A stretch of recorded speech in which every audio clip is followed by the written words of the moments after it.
Dieu bien-aimé, nous te sommes reconnaissants de cet autre privilège que nous avons de nous tenir dans la maison de Dieu et d'adorer le Dieu vivant. Nous sommes si reconnaissants de ce que ce privilège nous soit encore accordé dans ce pays. Et alors aussi nous avons de la reconnaissance pour ces gens fidèles, Seigneur, qui ont parcouru de nombreux milles, des centaines de milles, beaucoup d'entre eux. Et certains d'entre eux vont essayer de rentrer en hâte ce soir, en roulant sur les routes nationales et le long de la route nationale. Ô Dieu, je te prie d'être avec eux et de les aider. Guide-les, ô Père. Nous te remercions de nous avoir envoyé cette petite averse qui a rafraîchi l'air temporairement. Et Père, nous te prions de venir nous rencontrer ce soir dans ta parole. En effet, c'est pour ça que nous nous sommes rassemblés, Seigneur. C'est pour te rencontrer dans la parole. Aide-nous, Seigneur, afin que notre rassemblement soit tellement utile à ton royaume et que nous soyons tellement secourus que nous puissions venir au secours des autres. Accorde-nous ces choses que nous demandons au nom de Jésus. Amen. Vous pouvez vous asseoir. Je sors de quelques entretiens privés et juste avant que la réunion commence, Billy m'en avait donné toute une pile, tellement que je ne savais pas trop par où commencer. Mais nous prions Dieu de vous bénir pour cet effort que vous avez fait de rester pour la réunion du soir. Maintenant, Dieu voulant, dimanche matin prochain, je ferai une autre réunion. Je viens d'en parler aux pasteurs et cela leur convient. Et maintenant, je voudrais avoir le temps de souligner la présence de tous mes bons amis qui sont ici. Mais je sais que vous attendez. Il fait chaud. Alors, je ne prendrai pas le temps de le faire. Et je vais me contenter de dire ceci. Que Dieu vous bénisse. Vous savez, je ne connais pas de plus grand souhait qu'on pourrait formuler pour moi que de dire que Dieu vous bénisse. Voyez, s'il fait ça, c'est tout ce qu'il me faut.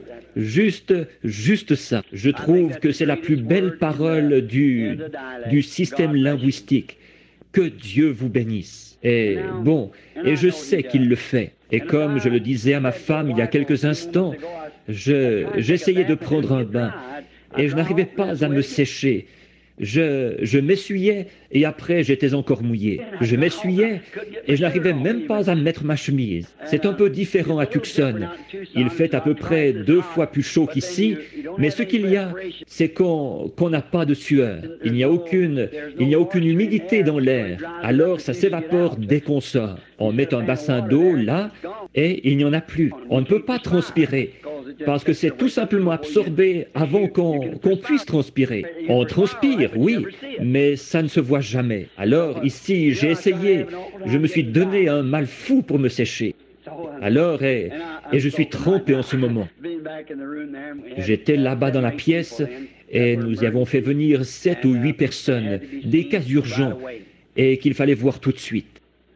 Maintenant, la raison pour laquelle je vous retiens ici et que je vous demande de venir, c'est parce que je considère que c'est utile pour nous. Je ne ferai pas ça, mes amis.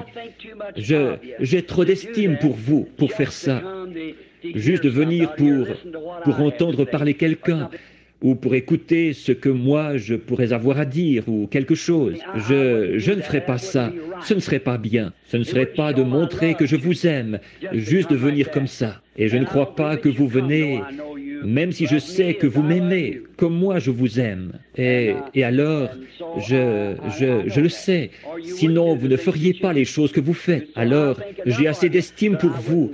Je ne vous garderai pas assis où il fait chaud et tout, comme ceci, si je ne pensais pas que ce serait quelque chose qui puisse vous aider. Aussi, avant de venir, je fais toujours de mon mieux, devant Dieu, pour choisir un petit quelque chose, un passage de l'Écriture, quelque chose, et je demande sa conduite, la dernière chose avant de sortir. Viens au secours, Seigneur Dieu, d'une manière ou d'une autre. Donne tout ce que tu peux à ces chers gens. Et je m'y attends. Et je crois vraiment que je vais vivre pour toujours avec vous. Je crois que maintenant, c'est le moment le plus court que nous avons, celui où nous sommes ensemble comme ceci. Nous serons ensemble dans l'éternité. Voyez, je le crois. Je crois cela. Et je veux vous aider. Et si je dis quelque chose de mal, le Père Céleste sait que ce n'est pas volontairement que je le fais. C'est que je le fais sans m'en rendre compte. Je le ferai par ignorance. Par conséquent, sachant que vous êtes sous ma responsabilité et à ma charge pour la cause de l'Évangile, je veux toujours vous garder ancré dans les pages de cette Bible. Bien des fois, des gens sont venus me voir et m'ont dit, « Frère Branham, si vous voulez seulement venir ici et dire « Ainsi dit le Seigneur » à mon petit enfant qui est malade, il guérira. Allez là-bas et seulement dire « Il guérira ». C'est tout ce que je veux que vous fassiez. Or ça, c'est noble, c'est beau, combien j'apprécie. Mais vous savez, je ne peux pas faire ça tant qu'il ne me l'a pas dit d'abord. Voyez, je peux prier pour l'enfant, faire tout ce que je peux. Mais voyez-vous, qu'est-ce qui se passerait si j'y allais dans un élan d'enthousiasme et que je disais ça? Voyez-vous, si je disais « Ainsi dit le Seigneur », en réalité, ce serait seulement « Ainsi dit mon enthousiasme ». Voyez, et à ce moment-là, ça pourrait arriver et ça pourrait ne pas arriver. Mais ensuite, qu'est-ce qui se passerait si cette même personne était sous l'effet de mon enthousiasme et que la chose n'arrive pas? Alors, il se pourrait que cette personne se retrouve dans une circonstance où c'est parfois une question de vie ou de mort. Alors, où serait leur confiance? Ils auraient peur que j'ai encore un élan d'enthousiasme, voyez? Donc, quand je le dis, je veux être tout à fait convaincu que c'est exact. Parler en connaissance de cause. Et puis, quand il me parle, je peux seulement dire ce qu'il m'a montré. Que ce soit bon ou mauvais, je dois le dire. Et parfois, ce n'est pas agréable de dire ces choses aux gens. Mais pourtant, il est autant de mon devoir de dire aux gens les choses mauvaises qui vont leur arriver qu'il est de mon devoir de leur dire les bonnes choses qui vont leur arriver. Après tout, nous voulons la volonté du Seigneur. Parfois, la volonté du Seigneur va à l'encontre de nos désirs. Mais quand même, si nous voulons la volonté du Seigneur, c'est tout aussi précieux de savoir que le malheur nous arrivera si c'est la volonté du Seigneur. Que ce soit le bien ou le malheur, c'est la volonté du Seigneur que nous voulons voir s'accomplir. Et je sais que c'est comme ça que nous voyons la chose. Bon, je sais que les frères ici, d'habitude, ils prêchent un message de 30 minutes, 20 à 30 minutes le dimanche soir. Et je ne sais pas si je peux arriver à faire ça ou pas. Alors je vais simplement faire de mon mieux. Maintenant, je pense qu'il y aura un service de baptême tout de suite après. On m'a dit qu'ils ont baptisé un grand nombre de personnes ce matin. Il se fait des baptêmes continuellement ici, tout le temps. Des prédicateurs, des méthodistes, des baptistes, des presbytériens, des gens de l'Église de Dieu, des luthériens et quoi encore, qui viennent se faire baptiser au nom du Seigneur Jésus-Christ. Et devant Dieu, quand je devrais comparaître au tribunal du jugement, j'aurai à répondre de cela. Et si j'étais aussi convaincu dans ma pensée du bien fondé de tout dans ma vie, autant que je le suis de cela, je serais prêt pour l'enlèvement à l'instant. Car je sais que c'est la vérité de l'Évangile. Voyez, c'est la vérité. Il n'y a pas un seul passage de la Bible où qui que ce soit ait jamais été baptisé autrement qu'au nom de Jésus-Christ. Le mandat de Père, Fils et Saint-Esprit, c'est seulement « Allez, faites de toutes les nations des disciples, les baptisant au nom du Père, Fils, Saint-Esprit. » Non pas de citer ce titre sur eux, mais de les baptiser au nom du Père, Fils, Saint-Esprit, ce qui est le Seigneur Jésus-Christ. Dans la Bible, tout le monde a été baptisé au nom de Jésus-Christ. Et la Bible dit que quiconque en retranchera une seule parole, ou y ajoutera une seule parole, de quelque manière que ce soit, malheur à eux. Alors, j'ai déjà bien assez à craindre, sans ajouter quelque chose ou retrancher quelque chose de l'Écriture. Ça m'a attiré des ennuis bien des fois, mais je m'en tiens strictement à cela. Il est ma haute retraite. C'est ce qui m'a obligé à me séparer de beaucoup d'amis. Ils ont coupé les ponts avec moi à cause de cela. Mais pourvu que je conserve cet ami-ci, le Seigneur Jésus, et il est la parole, peu importe que le sentier soit rugueux, le chemin difficile, il est passé par là aussi. Et s'ils appellent le maître de la maison Belzébul, à combien plus forte raison appelleront-ils ainsi ceux qui sont ses disciples? Maintenant, que le Seigneur soit avec vous tous, qu'il vous bénisse tout au long de cette semaine, et qu'il vous donne ce que je peux demander de mieux à Dieu pour vous. C'est là ma prière. Maintenant, nous allons lire dans la précieuse parole. Et maintenant, souvenez-vous encore, mercredi soir, est-ce qu'il y aura réunion de prière au milieu de la semaine ou quelque chose? Lundi et mardi soir, il y aura réunion de prière dans un foyer. Je suppose que les gens sont au courant. Frère Junior Jackson, est-il dans le bâtiment? Frère Jackson, il est ici, frère Jackson. Bien, il y a un autre frère Jackson ici. Et frère Don Raddle, est-il dans le bâtiment ce soir? Frère Don, juste ici. Et beaucoup d'autres frères. Je vois les frères ici de l'Arkansas et de la Louisiane et de différents endroits, un peu partout dans le pays. Et il y a des frères âgés qui sont ici ce soir aussi. Il y a frère Thomas Kidd, assis ici sur la droite, qui aura 84 ans dans quelques jours. Il y a à peu près 3 ou 4 ans, on l'avait opéré de la prostate. Et il se mourait du cancer. Le médecin l'avait tout simplement condamné. J'ai failli donner le coup de grâce à ma vieille voiture pour venir jusqu'à lui, là-bas dans l'Ohio. Et le Seigneur Jésus l'a guéri. Il lui a redonné la santé et l'a rétabli. Et le voici, lui et sa petite compagne, ce soir. Beaucoup d'entre vous les connaissent. Peut-être que certains ne les connaissent pas, mais voici un homme et une femme qui prêchaient l'Évangile avant que je sois né. Pensez-y, et moi, je suis un vieil homme, voyez? Alors, je les regarde, et de voir qu'ils sont encore actifs, je reprends courage. Tous, nous connaissons frère Bill Dow, assis ici, au coin, et au coin de toutes les grandes bénédictions de Dieu, puissent-elles continuer à être avec nous jusqu'à ce que cette dernière trompette sonne. Et vous savez, nous serons tous ensemble enlevés à la rencontre du Seigneur dans les airs. Pensez-y, des gens disparus. On ne vous voit plus, mais vous vous rassemblez avec le reste du groupe. Les vivants, qui seront restés pour la venue du Seigneur, ne devanceront pas ou ne feront pas obstacle, c'est ça le mot, à ceux qui se sont endormis, pas qui sont morts. Non, les chrétiens ne meurent pas. Ils prennent seulement un peu de repos, voyez-vous, c'est tout. Oh là là, et la trompette de Dieu sonnera, et les morts en Christ ressusciteront premièrement. Ils apparaîtront à un grand nombre de personnes. Et tout à coup, vous êtes simplement là à regarder. Et, eh bien, voilà un frère. Alors vous savez que ça ne va pas tarder. Quelques minutes, et nous serons changés en un instant, en un clin d'œil. Et avec eux, tous ensemble, nous disparaîtrons de la terre, enlevés à la rencontre du Seigneur dans les airs. Et de penser, avec tout ce que nous avons vu dans les Écritures, et les confirmations claires de l'heure où nous vivons, ça pourrait arriver avant la fin de la réunion. Pensez un peu à ça, ce soir même. Alors, sur cette base-là, nous abordons sa parole. Alors que nous prenons dans Hébreux chapitre 13, et nous allons lire du verset 10 au verset 14. D'Hébreux 10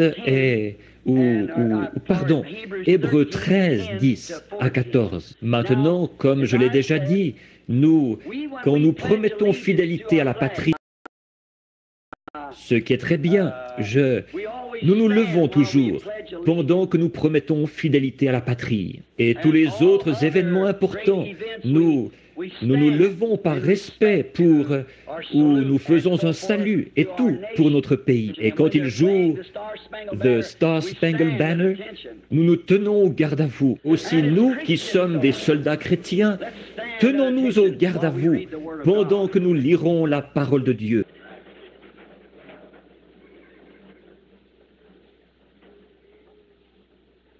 Écoutez attentivement la lecture de la parole. La raison pour laquelle j'aime la lire. Mes paroles pourraient faillir, mais pas les siennes. Alors, si je lis sa parole, seulement cela, vous serez bénis. Le verset 10 du chapitre 13 d'Hébreux. Nous avons un autel dont ceux qui font le service au tabernacle n'ont pas le pouvoir de manger. Les corps des animaux dont le sang est porté dans le sanctuaire par le souverain sacrificateur pour le péché sont brûlés hors du camp. C'est pour cela que Jésus aussi, afin de sanctifier le peuple par son propre sang, a souffert hors de la porte. Sortons donc pour aller à lui, hors du camp, en portant son opprobre, car nous n'avons point ici-bas de cité permanente, mais nous cherchons celle qui est à venir. Seigneur Dieu, toi qui es le responsable de cette parole, et qui est responsable de t'en être occupé tout au long des âges, pour voir à ce qu'elle parvienne jusqu'à nous sans mélange. C'est la pure parole de Dieu, vierge. Nous la chérissons tellement dans nos cœurs en ce moment. Romps ce texte, Seigneur, pour nous en donner le contexte ce soir, afin que nous, les enfants de l'homme, nous puissions comprendre ce que Dieu veut de nous, car nous le demandons au nom de Jésus. Amen.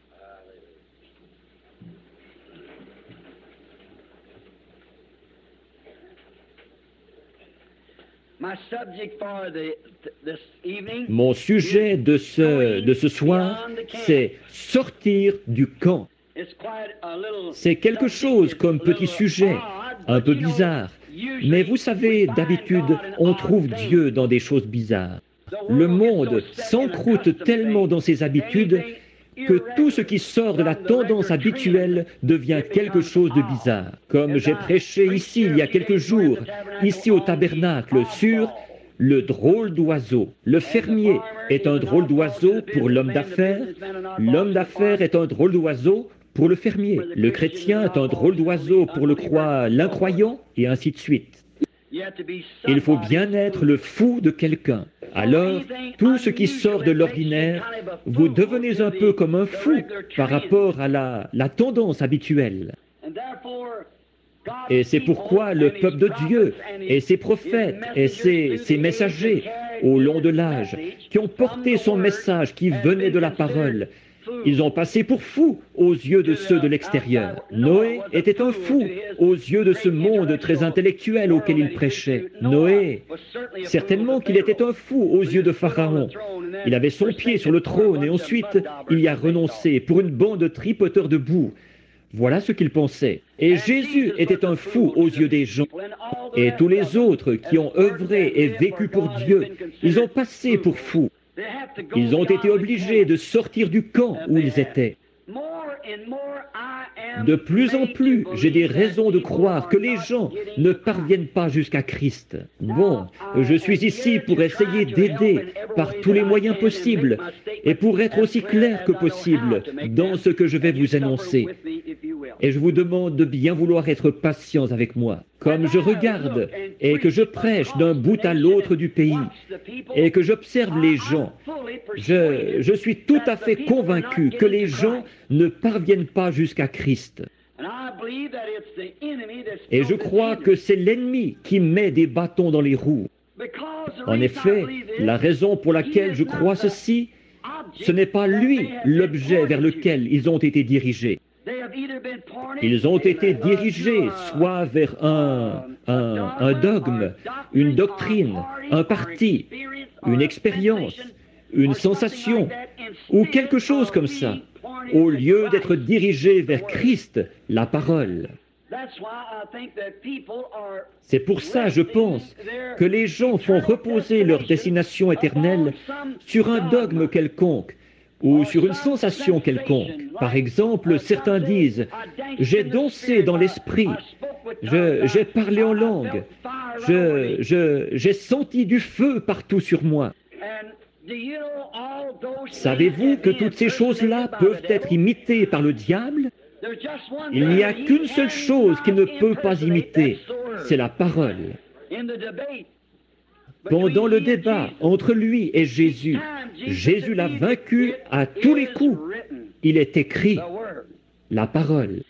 Et je crois aujourd'hui que la raison pour laquelle les gens ne viennent pas à Christ, c'est parce qu'ils sont dirigés, beaucoup d'entre eux, vers une dénomination. Venez adhérer à notre Église, ou lisez notre catéchisme, ou croyez notre doctrine, ou un genre de système quelconque. On leur indique la mauvaise direction. Et leurs actions et la vie qu'ils mènent sans Christ prouvent par leur propre vie. C'est confirmé par cela même. Par exemple, je ne veux pas blesser qui que ce soit, mais en parcourant le pays dans tous les sens, j'ai condamné les cheveux courts chez les femmes. C'est la Bible. J'ai condamné le port des shorts chez les femmes, l'utilisation des produits de maquillage. Et à chaque année, c'est pire. On voit par là qu'il y a un autre doigt quelque part qui leur indique une autre direction. Elles ne parviennent pas jusqu'à Christ. Elles disent, nous faisons partie d'une église. Notre église ne... Ce que votre église croit, ça n'y change rien. Dieu a dit, c'est mal. Et si elles parvenaient vraiment jusqu'à Christ, elles arrêteraient de faire ça. Et ce n'est pas tout, mais l'homme prendrait position s'il parvenait jusqu'à Christ, et il s'opposerait à ces choses. Les maris ne permettraient pas à leurs femmes d'agir comme ça. Un vrai homme ne veut pas que sa femme agisse comme ça. Un jeune homme de la ville, ici, l'autre jour, a failli tuer 2 garçons. Ils étaient à un certain poste d'essence. Les gens de Jeffersonville, vous avez vu ça dans le journal. Voilà cette jeune fille qui se présente à un poste d'essence, avec presque rien sur le dos du tout. Et les 2 jeunes hommes qui étaient assis là ont passé un commentaire. Et le pompiste a failli tuer les 2 garçons. Il a été arrêté à cause de ça et poursuivi en justice. Le juge lui a demandé... Pourquoi avez-vous s'est-elle habillée comme ça? Il a dit, moi, je la trouve mignonne. Or, il y a quelque chose qui ne va pas chez cet homme-là. Peu m'importe qu'il soit même s'il est un pécheur, il y a quelque chose qui ne va pas chez lui. Son amour envers cette femme-là ne peut pas être authentique. Et qu'il la laisse s'exhiber en appât pour les chiens comme ça. Il y a quelque chose qui ne va pas. Est-ce que les hommes n'ont encore jamais compris qu'ils pouvaient juger entre ce qui est bien et ce qui est mal? Avez-vous vu les nouveaux maillots de bain qu'ils ont sortis? Êtes-vous au courant de la prédiction que j'ai faite, que les femmes finiraient par en venir aux feuilles de figuier il y a 33 ans de ça? Et maintenant, on les habille avec des feuilles de figuier, des jupes transparentes. La parole du Seigneur ne faillit jamais, voyez, et la chose devait se produire juste avant le temps de la fin, en venir de nouveau à une feuille de figuier. Je le lisais dans le magazine Life. Cela a été prononcé il y a 33 ans, avant que les femmes sombrent dans la déchéance. Il a été dit comment elles agiraient en ce jour-ci, et les voilà, qu'elles porteraient des vêtements d'hommes, et quelle l'immoralité de la femme, que ça dégénérerait dans cette nation. La plus dégradée de toutes les nations du monde, c'est l'Amérique, ici. C'est la plus souillée de toutes. Ça, c'est selon les statistiques. Le pourcentage des mariages et divorces dans cette nation est plus élevé que partout ailleurs dans le monde. Et les autres nations prennent exemple sur nous. Avant, nous prenions exemple sur la France, la souillure et la saleté de cette nation-là. Maintenant, ils s'inspirent de nous en matière d'habillement. Nous avons dépassé leurs limites à eux. Je sais qu'il y a une raison pour laquelle les gens ne parviennent pas jusqu'à Christ. S'ils le faisaient, ils n'agiraient pas comme ça. Jésus a souffert hors des portes afin de sanctifier son peuple par son propre sang. Sanctification, ça vient d'un mot grec composé qui veut dire nettoyer et mis à part pour le service. Et quand Dieu nettoie son peuple par le sang de Jésus, il les nettoie de la souillure du monde et les met à part pour le service. C'est pour cela que Jésus aussi, afin de sanctifier le peuple par son propre sang, a souffert hors de la porte. Même les gens du plein évangile, ils sont retombés dans les ornières mêmes d'où ils étaient sortis. L'Église pentecôtiste, comment était-elle il y a 40 ou 50 ans? Ils maudissaient, condamnaient et tournaient en dérision les églises dont ils étaient sortis. Ces dénominations-là, qu'est-ce qu'ils ont fait? Exactement comme un chien à ce qu'il a vomi et une truie à son bourbier. Ils sont retournés directement à l'endroit d'où ils avaient été tirés.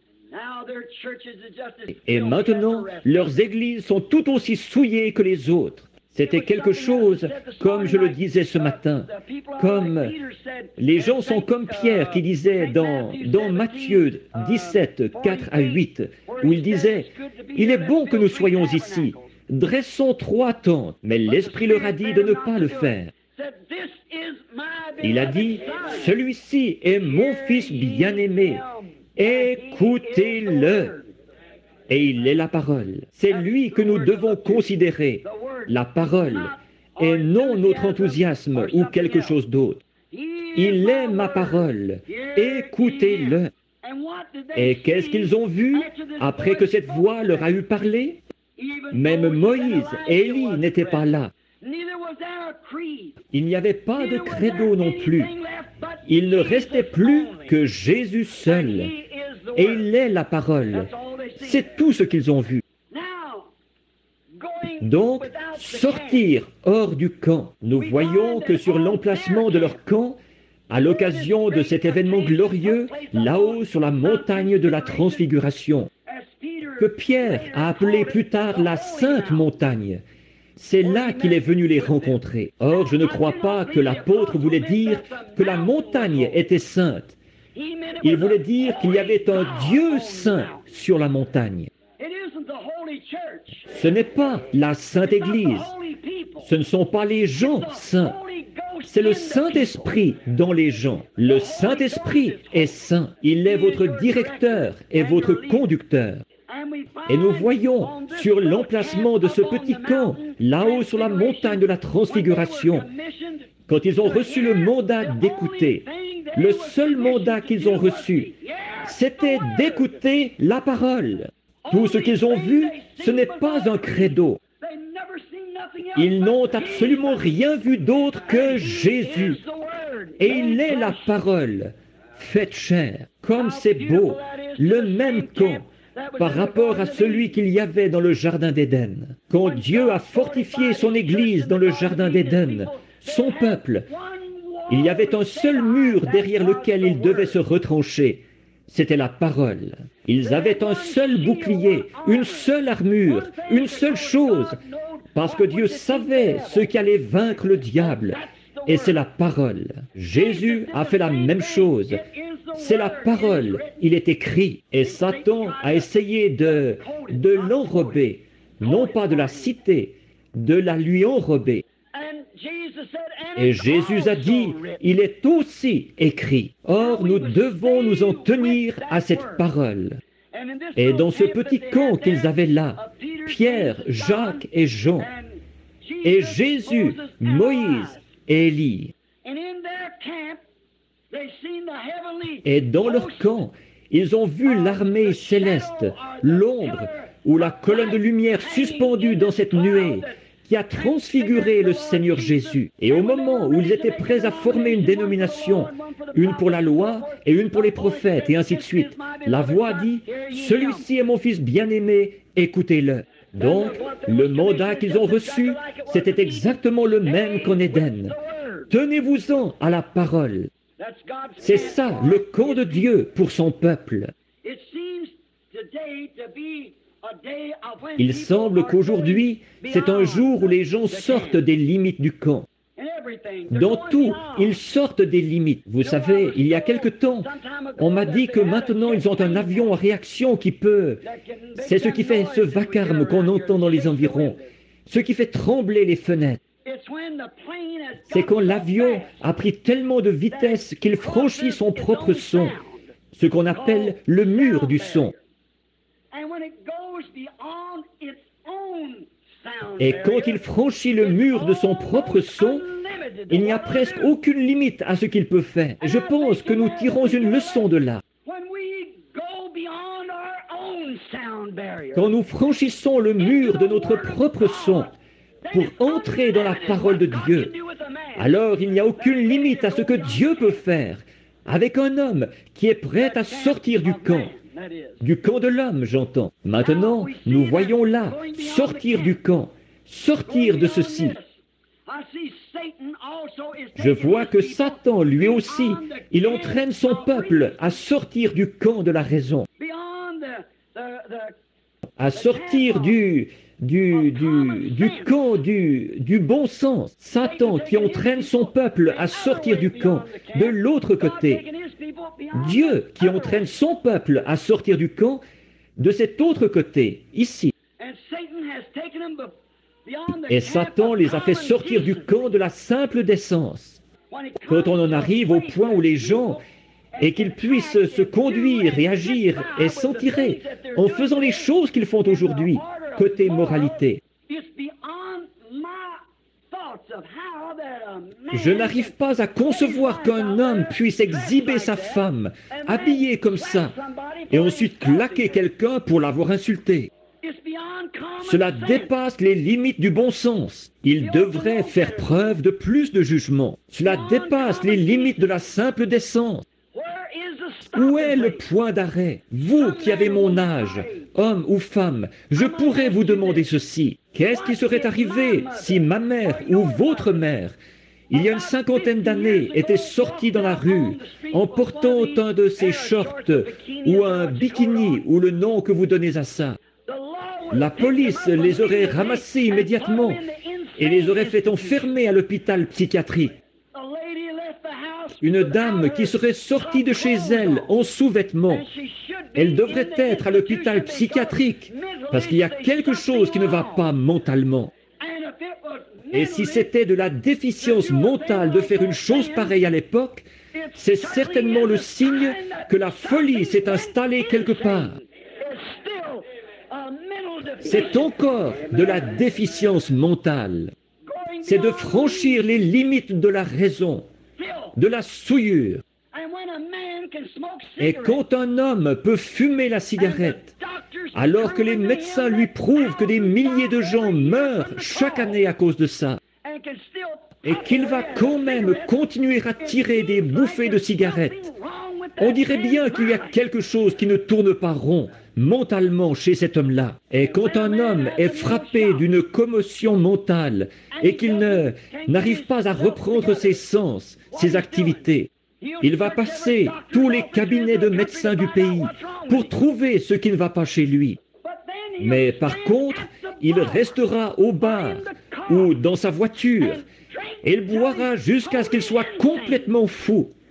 Il dépensera son argent pour s'enfoncer là-dedans. Et s'il se retrouvait dans cet état-là, sans l'intoxication de l'alcool, alors il dépenserait tous les sous qu'il peut trouver dans le cabinet du médecin à essayer de trouver ce qui ne va pas chez lui. Ça ne tient pas debout. Si un faucon volait au-dessus de la ville et que je prenais ma carabine, que j'allais dans ma cour de derrière et que je tirais sur ce faucon, 10 minutes plus tard, je serais en prison. On me ferait arrêter pour conduite déréglée, d'avoir manié une arme à feu en ville, d'avoir mis en danger la vie des gens avec une carabine, en tirant en l'air sur ce faucon. Je pourrais tuer quelqu'un, c'est ce qu'il dirait. Il faut le faire enfermer. Et ensuite, ils vont vendre assez d'alcool à un homme pour qu'il s'enivre, et ils vont l'installer dans une voiture où il pourrait tuer une famille tout entière. Et quand il se fait prendre, il écope d'une amende de $5. Un meurtre avec préméditation. Qu'est-ce qu'il a, ce monde? Il y a quelque chose qui cloche quelque part. Alors, sortir du camp, des limites de la décence, des limites de la raison. Si vous remarquez, nos politiciens d'aujourd'hui ne disent pas un mot sur le sujet de la lecture de la Bible à l'école. Ils ont peur. Ils ne savent pas dans quelle direction le vent souffle. Ils ne savent pas s'ils y perdraient au vote ou pas. Nous avons besoin d'un autre Abraham Lincoln. Nous avons besoin d'un autre John Quincy Adams. Nous avons besoin de quelqu'un qui va prendre position. sans se préoccuper de la direction du vent, et exprimer franchement ses convictions. Aujourd'hui, un prédicateur dénominationnel, vous aurez beau lui montrer dans la parole la vérité, il ne sait pas quoi faire. Il a peur de perdre son gagne-pain. Nous avons besoin d'hommes et de femmes aujourd'hui qui soient forts dans l'Évangile. Quelqu'un qui va se tenir là et qui exprimera ses convictions, qui indiquera ce qui est bien et ce qui est mal. Si c'est la parole de Dieu qui a raison ou si c'est la dénomination qui a raison. Jésus a dit que toute parole d'homme soit un mensonge et que la mienne soit la vérité. Les cieux et la terre passeront, mais mes paroles ne passeront jamais. Alors, vous voyez, ils sortent du camp de la parole de Dieu pour trouver leur réponse. Quand il les a persuadés de sortir du camp de la parole de Dieu, ce qu'il avait fait à Ève dans le jardin d'Éden, Satan a fait la même chose aujourd'hui. Bien, c'est ce que nous voyons. Les gens se laissent persuader de sortir hors du camp pour aller dans leur dogme et leur credo, dans leur camp de dogme et de credo. Eux aussi, ils ont un camp. Et c'est comme ça qu'ils se retrouvent dans son camp à lui. Son camp, c'est celui de l'instruction, de la théologie, des œuvres, du doctorat, de l'éducation, de la personnalité, tout ce qui s'oppose au camp de la parole de Dieu. Dieu a un camp pour son peuple. Les dénominations ont leur propre camp. Il y a 3000 ans, un homme pouvait rencontrer Dieu presque n'importe où. C'était chose courante pour un homme de rencontrer Dieu. Mais pourquoi ne le rencontre-t-il pas aujourd'hui? Il y a plus de gens, des milliers de milliers, et des millions de gens de plus qu'il y a 3000 ans. Et pourtant, Dieu est une espèce d'antiquité dont on a déjà parlé, de l'histoire ancienne. Les gens ne rencontrent pas Dieu en personne, comme ils le faisaient il y a bien des années. Comme je le disais, 3000, environ 3000 ans. Ce n'est pas courant pour un homme de rencontrer Dieu. Si un homme en parle, il passe pour un fou, quelqu'un qui a perdu la tête. C'est tellement inhabituel pour eux. Dans le cas d'Abraham et dans son camp, mais c'était presque un fait journalier pour Abraham de rencontrer Dieu. Il lui parlait. Non seulement cela, mais quand ils sont allés à Guérar faire un séjour là-bas, nous voyons que là-bas, Dieu était dans le camp avec Abimélec, un Philistin. C'était chose très courante. Ils vivaient dans le camp de sa présence. Aujourd'hui, ils vivent dans leur propre camp. Et ils n'ont aucun rapport avec le camp de Dieu. Ils ne veulent avoir aucun rapport avec lui. Parce que pour le monde, c'est du fanatisme. Pour eux, c'est du fanatisme. Mais souvenez-vous, quand Dieu a établi le premier camp pour les gens, il les a fortifiés par sa parole. C'est toujours ce qu'il fait. Mais aujourd'hui, dans leur camp, ce n'est pas ce qu'ils font. C'est pour cette raison qu'on n'entend pas beaucoup parler de Dieu. Or, je crois que le camp, Moïse par exemple, la façon dont il a rencontré Moïse dans le désert.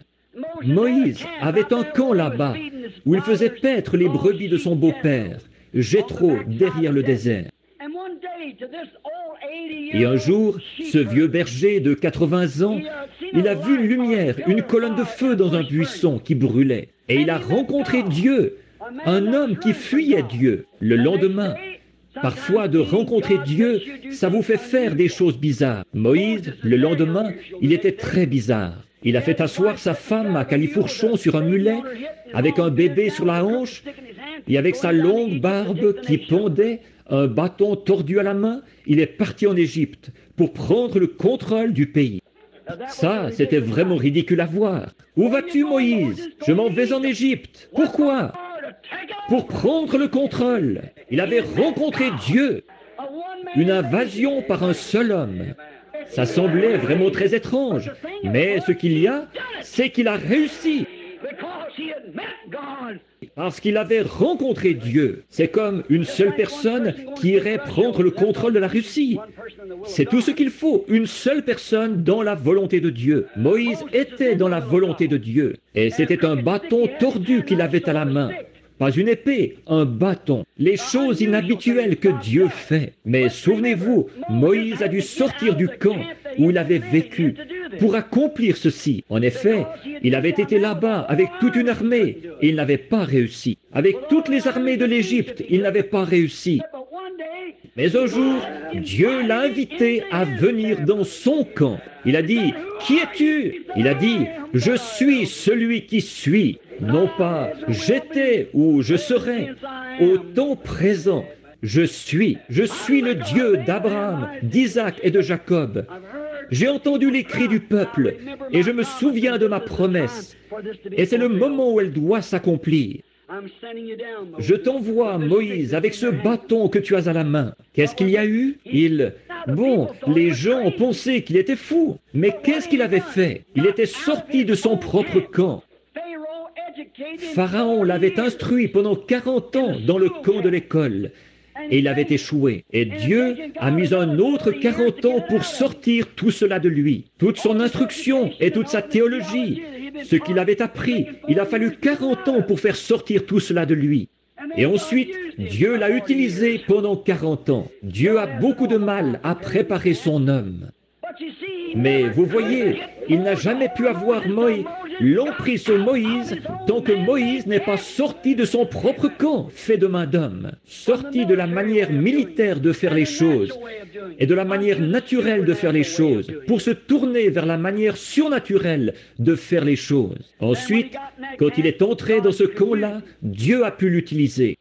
Maintenant, nous voyons que dans ce désert, nous remarquons quand ils ont pris position et qu'ils sont sortis de l'Égypte pour entrer dans le camp de Dieu, ils sont sortis du camp des sacrificateurs et de tous ceux qui leur disaient « Vendez-vous comme esclaves pour le temps qu'il vous reste ». Quand Moïse, le prophète, est venu et qu'il a confirmé que la parole de Dieu était proche, que Dieu, qui avait fait la promesse, était là pour délivrer les gens. Ils sont sortis du camp où ils se trouvaient pour entrer dans le camp de la parole promise de Dieu de l'heure. Ils ont cru ce prophète-là parce que le signe, la confirmation, prouvait qu'il s'agissait précisément de la parole de Dieu. Et les choses qu'il a faites ont prouvé que c'était juste. Et la colonne de feu l'a suivi tout le long du trajet, prouvant qu'il s'agissait de la parole de Dieu. Or, dans ce camp, des miracles, des signes et des prodiges, il y en avait dans ce camp. Ils les ont fait sortir pour les emmener dans le désert. Ils ont quitté leur camp naturel. Ils ont quitté le camp de la boue. Ils ont quitté le camp fait de paille et de briques pour demeurer dans des tentes, là-bas dans le désert, où il n'y avait pas de grain ni rien d'autre. Parfois, Dieu nous demande de faire des choses qui, selon notre façon de penser, sont insensées. Et si jamais vous quittez le camp de votre propre raisonnement, c'est là que vous trouverez Dieu. Remarquez, quand ils sont partis dans le désert, il y a eu des miracles, des signes, quand ils sont passés dans ce camp-là. Maintenant, souvenez-vous, ils ont quitté le camp de l'Égypte et ils sont partis dans le désert avec le camp de Dieu. Comment savez-vous que ça l'était? Dieu avait dit, « Ton peuple séjournera pendant 400 ans, mais je les ferai sortir par une main forte et je leur donnerai ce pays-ci. » Et ils étaient en route en suivant une lumière confirmée, un prophète confirmé, avec des signes, des prodiges, démontrant que Dieu était dans le camp. Et ils étaient en route. Ils avaient une colonne de feu, ils avaient un prophète, ils avaient de la manne, ils avaient des eaux vives. Amen. Ils avaient changé de campement. Ils ont été obligés de le faire. Ils n'auraient pas pu voir ces choses en Égypte.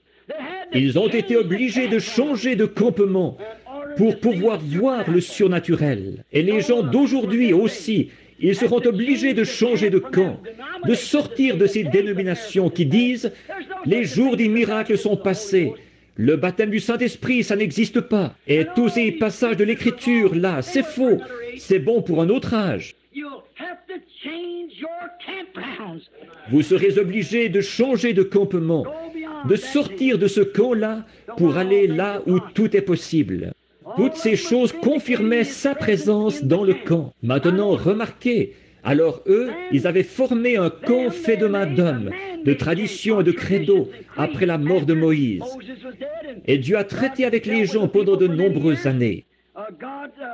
Dieu n'est plus dans son camp, dans leur camp, parce qu'ils se sont formés un camp par leurs propres moyens. Souvenez-vous, quand ils ont été appelés à sortir de l'Égypte, Dieu leur avait fourni un prophète. Il leur avait fourni un agneau pour le sacrifice. Il leur avait fourni tout ce dont ils avaient besoin. Une parole, un signe, un miracle, un prophète pour les conduire, une expiation pour prendre soin d'eux, la colonne de feu pour les conduire. Et une fois arrivés dans le désert, ils n'étaient toujours pas satisfaits. Ils voulaient avoir quelque chose à faire eux-mêmes. La grâce avait fourni tout cela. Maintenant, ils voulaient avoir quelque chose à faire eux-mêmes pour pouvoir former une organisation, faire des histoires, se quereller, s'énerver. Qui allait être le souverain sacrificateur? Et qui serait ceci, cela ou autre chose? Un jour, Dieu a dit, « Moïse, sépare-toi du milieu de ces gens. » Et il les a simplement engloutis lors de la révolte de Corée. Maintenant, remarquez, tous ces signes et prodiges confirmaient sa présence. Ensuite, il s'est formé, l'homme s'est formé lui-même un camp de credo et de tradition, pas le camp de Dieu, de sa parole, un camp à eux. Il a été obligé de se retirer, car il est la parole. Il ne peut pas rester où les gens reçoivent un enseignement qui n'est pas dans cette parole. Dieu ne peut pas rester dans le camp. Il ne peut pas, il ne l'a jamais fait. Il doit rester précisément là où se trouve sa parole. Ensuite, quand il a été obligé de quitter ce camp-là, de tout ce groupe de gens qu'il avait fait sortir de l'Égypte, il est demeuré uniquement avec ses prophètes, à qui sa parole est venue. La parole est venue aux prophètes pour confirmer l'heure. Il demeurait avec les prophètes et il révélait aux prophètes. Comme il prononçait la malédiction sur les gens et prononçait la malédiction sur la chose. Et Dieu leur enseignait ses commandements et comment il fallait vivre. Et les gens s'y opposaient toujours. Et ils persécutaient le prophète. Et ils finissaient par le lapider ou le scier en morceaux pour s'en débarrasser. Jésus a dit, « Lequel des prophètes vos pères n'ont-ils pas assassiné? Lequel d'entre eux? Le juste qui leur avait été envoyé. » Et il a dit, « Vous ferez les œuvres de votre Père. » Il ne parlait pas à des communistes, il parlait à des sacrificateurs, des gens des dénominations, des pharisiens et des sadducéens. Je suppose que sa voix n'aurait pas beaucoup changé ce soir. Ce serait seulement un peu pire, peut-être pour eux. Donc, nous voyons qu'ensuite, il est demeuré avec son prophète. Il est alors devenu un étranger pour eux, car il demeure uniquement dans sa parole pour la confirmer. La Bible dit qu'il veille sur sa parole pour la confirmer. Il essaye de trouver quelqu'un. S'il trouve seulement un homme tiède comme Samson, Samson a abandonné sa force à Dieu, mais il a donné son cœur à Delilah. C'est comme ça, très souvent aujourd'hui, que nous faisons. Seulement donner quelque chose à Dieu, mais pas tout. Mais Dieu, il veut tout notre être. C'est comme une police d'assurance. Quand vous souscrivez à une police d'assurance, autant avoir une garantie totale. Et c'est ce que cette assurance bénie fait pour nous. C'est une police avec une garantie totale. Elle couvre tout ce dont nous avons besoin ici dans cette vie. Et notre résurrection est la vie éternelle. Elle inclut tout. Remarquez, Dieu est resté hors de leur camp ensuite pendant 400 ans. Pourquoi? Il n'avait plus de prophète. Du prophète Malachie jusqu'au prophète Jean, 400 ans. Israël n'a pas fait tourner la roue d'un seul tour. Dieu était en dehors du camp. Il l'avait mis dehors par leur credo et leur égoïsme et leur différend avec la parole. 400 ans sans la parole. D'un prophète à l'autre, il a cheminé jusqu'au dernier prophète qui était Malachie. Et ensuite, il n'y a plus eu de prophète pendant 400 ans. Ensuite, Dieu a fait son apparition de nouveau. Un jour, il a marché parmi eux de nouveau. Mais leur tradition avait pris sa place au milieu d'eux, au point qu'il était un étranger pour eux. Les traditions des pères, il y avait le lavage des pas et la façon de se peigner les cheveux et de porter tel bouton sur leur tunique et leurs, bien sûr, vêtements sacerdotaux, et l'un est un pharisien convaincu et l'autre est un sadducéen. Et tout cela avait remplacé la parole parmi ces hommes-là, si bien que, quand Dieu les a visités, ils leur étaient étrangers. Permettez-moi de dire ceci avec amour et avec respect, mais pour bien me faire comprendre, c'est pareil aujourd'hui. Ça n'a pas changé du tout. Quand il vient au milieu des gens, par sa puissance et sa manifestation, pour prouver que sa parole est la même hier, aujourd'hui et pour toujours, puisqu'il est la parole. Les gens disent, un diseur de bonne aventure, un Belzébul, un Jésus seul, ou quelque chose comme ça. On vous assimile à quelque chose, mais il faut qu'il en soit ainsi. Voyez-vous, nous n'avons pas eu de prophète depuis maintenant presque 2000 ans. Ceux des nations n'en ont pas eu, vous savez. C'est une promesse pour la fin. Or ça, nous le savons par l'Écriture. Nous le savons aussi par l'histoire, que c'est ce qui nous est promis. Donc, au bout de 400 ans, un jour Dieu a marché au milieu d'eux. Selon l'Écriture, il devait être fait chair et habiter parmi eux. On appellera son nom Conseiller, Prince de la paix, Dieu puissant, Père éternel. Et quand il est venu au milieu des gens, ils ont dit, nous ne voulons pas que cet homme règne sur nous. Quelle carte d'association porte-t-il? Quelle dénomination l'a envoyé? Il n'avait aucune collaboration. Toutes les églises où il allait, on le mettait à la porte. Il n'avait rien à voir avec lui, parce qu'il n'était pas l'un d'entre eux. Et ce qui est arrivé à cette époque arrive de même maintenant. La Bible dit que l'église de Laodicée le mettrait dehors, et il frappait, cherchant à entrer. Il y a quelque chose qui ne va pas quelque part. Maintenant, pourquoi? Ils avaient formé leur propre camp. S'ils avaient connu la parole, ils auraient su qui il était. Jésus a dit, si vous sondez les Écritures, parce que vous pensez avoir en elles la vie éternelle, ce sont elles qui vous déclarent qui je suis. C'est ce que dit l'Écriture. Alors, elles rendent témoignage de moi. Et si je ne fais pas les œuvres qu'il avait été promis que je ferais, si je ne fais pas les œuvres que mon Père, la parole, au commencement était la parole, et la parole était avec Dieu, et la parole était Dieu, et la parole a été faite chair, et elle a habité parmi nous. Or, si je suis cette personne-là, sondez les Écritures, et voyez ce que je suis censé faire. Et si je ne remplis pas les conditions requises, si mes œuvres, les œuvres dont la parole rend témoignage, par lesquelles le Père rend témoignage de moi, si elles ne confirment pas qui je suis, alors je suis dans l'erreur. C'est exact. Si vous ne pouvez pas me croire, croyez la parole, il a dit. Les œuvres que la parole produit. Voyez-vous, il était un étranger parmi eux. Ils ne l'ont pas reconnu. Nous n'aurons rien à voir avec ce personnage. Il n'est qu'un curieux personnage qui est né là-bas, quelque part dans une étable.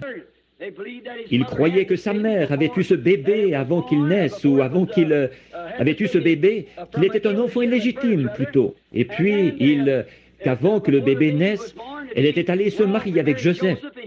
Il avait fait ça rien que pour lui éviter d'être noirci, sa réputation. Et il est devenu une espèce de curieux personnage, parce qu'il était un enfant illégitime.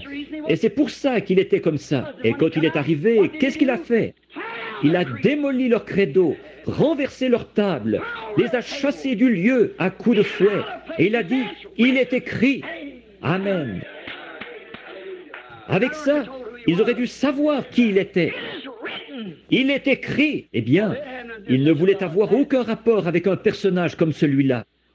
Mais tout au fond de leur cœur, ils savaient qui il était, car Nicodème l'a déclaré ouvertement.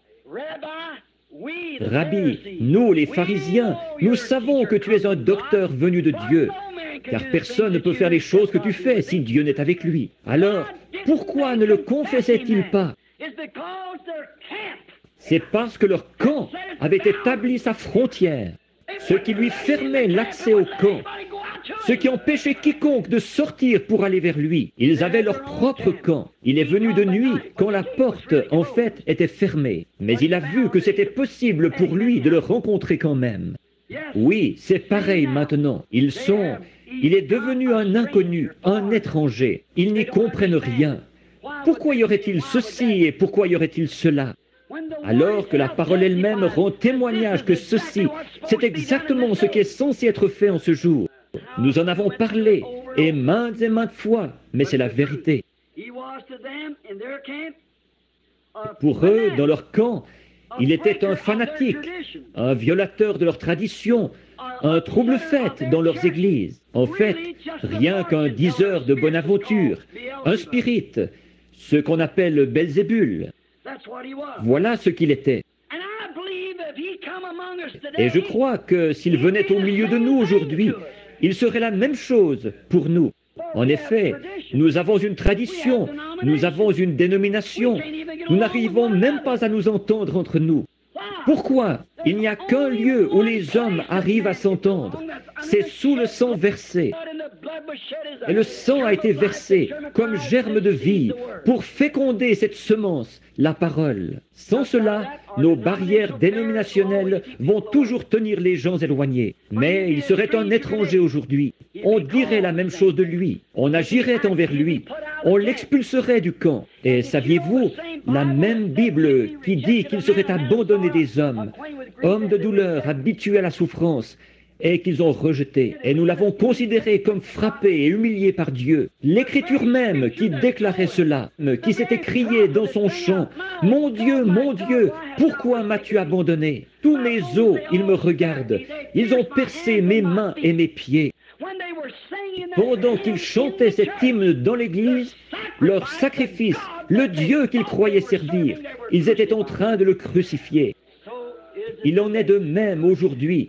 Le Dieu même. Regardez ce que le prophète a dit, Amos, quand il est arrivé à Samarie. Il a plissé ses petits yeux quand il est monté là et qu'il a vu cette ville remplie de péchés. Des femmes couchées dans la rue avec des hommes. Une Amérique contemporaine. Quand il l'a parcouru du regard, il a plissé les yeux. Il n'avait personne pour le parrainer. Il n'avait pas de carte d'association. C'est Dieu qui l'avait envoyé. Les gens allaient-ils écouter son message? Non, ils n'allaient pas l'écouter. Mais il a prophétisé et il a dit, le Dieu même que vous prétendez servir vous détruira. Et je dis au nom de Jésus-Christ, le Dieu même que cette nation qui prétend être une nation religieuse, le Dieu même qu'ils prétendent servir, les détruira dans leur iniquité. Il exterminera toutes les dénominations de la face de la terre, ce qu'ils prétendent servir. Donc remarquez, il les a réprimandés et ils l'ont expulsé de leur camp. Jésus a souffert hors du camp. Ils l'ont expulsé du camp, à l'extérieur, bien au-delà des limites de leur camp. Nous voyons que la Bible dit qu'en ce dernier jour, dans cet âge de Laodicée, il ferait la même chose. On les expulserait du camp. Maintenant, observez ce qu'il dit de faire, maintenant pour conclure. Expulser du camp, là où on brûlait les sacrifices. C'était l'endroit tout indiqué pour lui. Il était le sacrifice. Maintenant, frères, sœurs, savez-vous que chacun de vous, vous devez vous sacrifier? Vous devez être le sacrifice de Dieu? Sacrifiez les choses du monde, sacrifiez vos propres plaisirs dans ce monde, sacrifier les choses du monde? Savez-vous pour quelle raison les gens ne veulent pas le faire?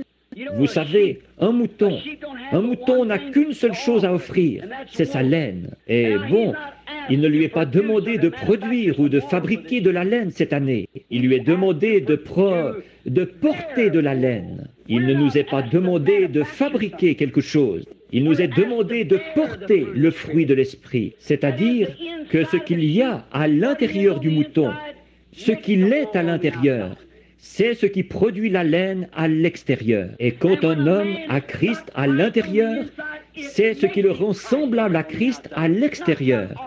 Ce n'est pas quelque chose d'artificiel, de fabriqué. Eh bien, nous voyons qu'à ce moment-là, quand Christ revient, comment est-ce qu'on le traite? Exactement comme au commencement. Il en a toujours été ainsi. Alors, il les a tellement réprimandés qu'ils les ont expulsés de son camp. Et ils l'ont traité comme un pécheur. Et effectivement, il est devenu péché pour nous. Maintenant, après des centaines d'années, oui, presque 2000 ans, il a visité leur camp de nouveau, conformément à sa parole promise, qui disait qu'il le ferait au dernier jour. Il a visité le camp de nouveau. Il a visité le camp pour manifester cette parole aujourd'hui, tout comme il a visité à cette époque-là et qu'il l'a fait à l'époque de Moïse. Ce n'était pas Moïse qui faisait ces choses. Moïse était un homme, c'était Christ. Considérez Joseph, sa vie, aimé de son père, haï de ses frères parce qu'il était un voyant. Et ils l'ont haï sans raison. C'était leur seule raison de le haïr. Un type parfait d'aujourd'hui, tout à fait. L'Église, de nouveau, ils haïssent ce qui est spirituel. Et nous voyons qu'il a été vendu pour presque 30 pièces d'argent. On le pensait mort. Il a été sorti de là et mis en prison, comme Jésus l'a été sur la croix. Un homme a été perdu et un homme a été sauvé. Et il a été retiré de là pour aller à la droite de Pharaon. C'est exactement ce qui est arrivé à Jésus. Il y a eu David qui a passé dans les rues en pleurant, un roi rejeté. Et il s'est assis sur la montagne en pleurant sur Jérusalem. Ce n'était pas David, le fils de David, quelques centaines d'années plus tard, s'est assis sur la même colline et il a pleuré parce qu'il était rejeté comme roi parmi son propre peuple. C'est Christ toujours. Et aujourd'hui, alors qu'il est prophétisé que Christ doit venir dans le camp, savez-vous ce qui s'est passé? Il arrivera exactement ce qui est arrivé à l'époque. Il faut que ce soit comme ça pour accomplir ce que la parole ici promet qu'il fera. Maintenant, souvenez-vous, Christ était là dans l'âge de Noé. C'était Christ, Jésus-Christ le même hier, aujourd'hui et pour toujours. La parole de l'heure, rejetée, remarquée. Et sa prophétie d'Apocalypse 3, trouvant, quand il est venu en ce dernier jour, comme il avait prophétisé qu'il allait venir en ce dernier jour. Et dans quel état a-t-il trouvé l'église de Laodicée? Riche, n'a besoin de rien, et assise en reine, et ne connaît pas de chagrin. Et on l'a expulsé de l'église. On n'avait pas besoin de lui. Il est sorti hors du camp de nouveau. Mais ce qu'il y a, c'est qu'elle ne savait pas qu'elle était nue, aveugle et misérable. Elle ne le savait pas. De nouveau, s'il revenait de nouveau, exactement tel qu'à l'époque, il réprimanderait toutes les femmes qui portent des shorts. Il réprimanderait toutes les femmes aux cheveux coupés, tous les visages fardés, tous les hommes qui s'abaisseraient au point de permettre à leurs femmes de faire ces choses. Il le ferait encore. Il démolirait aussi toutes les dénominations qui existent et détruirait tous les credos qu'on aurait. Croyez-vous qu'il le ferait? Certainement qu'il le ferait. C'est exact. Qu'est-ce qu'il ferait de lui? Il l'expulserait du camp. C'est sûr qu'il ne collaborerait pas avec lui. Non, monsieur. Maintenant, nous le retrouvons en ce jour-ci, comme la Bible a dit qu'il le serait, expulsé du camp. En effet, il demeure toujours le même, la parole, le même hier, aujourd'hui et pour toujours. Ils ne veulent pas de lui. Ils l'ont rejeté de nouveau avec leurs conseils. Aujourd'hui, ils préféreraient, comme il l'avait fait à l'époque, quand il est passé en jugement. Aujourd'hui, alors que la parole passe en jugement, qu'est-ce qui s'est passé? Ils ont rejeté de nouveau, comme il l'avait fait à l'époque, et ils ont accepté un Barabbas, un meurtrier, plutôt que Christ. Le conseil ferait la même chose.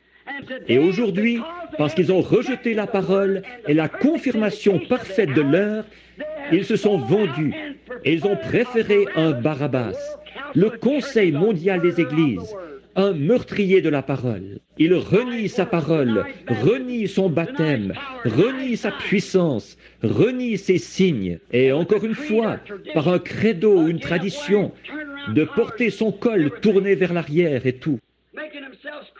En se forgeant des credos et tout, ils essayent par des bonnes œuvres. Ils n'avaient pas été destinés à la vie au départ. Ils n'avaient rien en eux pour croire. Celui qui me connaît connaît mon Père. Et comme le Père m'a envoyé, moi aussi je vous envoie. Le Dieu qui a envoyé Jésus a accompagné Jésus. Il était en lui. Et le Jésus qui vous envoie vous accompagne. Il est en vous. Celui qui croit en moi fera aussi les œuvres que je fais.